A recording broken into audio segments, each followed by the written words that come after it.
सद्गुरू संत ज्ञानेश्वर माऊली महाराज की जय। ज्ञानेश्वरांची एक विशेष ओवी आपल्यासाठी चिंतनासाठी सांगतो की या कलियुगामध्ये सगळी लोक विषयाच्या सुख उपभोगाच्या मागे लागतात। ज्याप्रमाणे ज्ञानोबरायांच्या ओवीनुसार ज्ञानेश्वरीचं चिंतन पाहू। रांदवणी रससोय निकी करोनिया मोले विकी तैसा सुख उपभोगासाठी धाडिती धर्मू।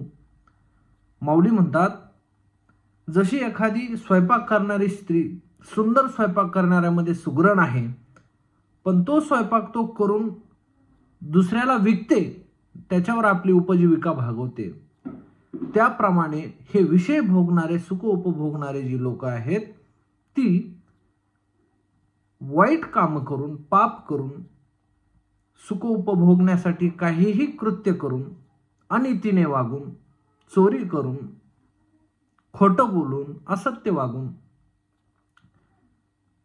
उपभोगण्यासाठी विषयाच्या मागे धावतात।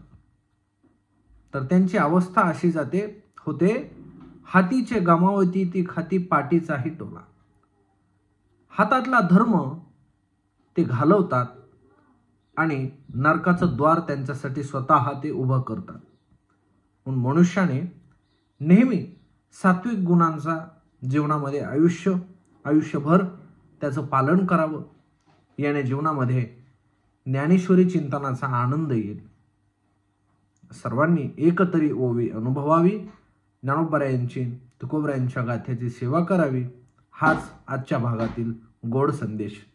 जय जय रामकृष्ण हरी।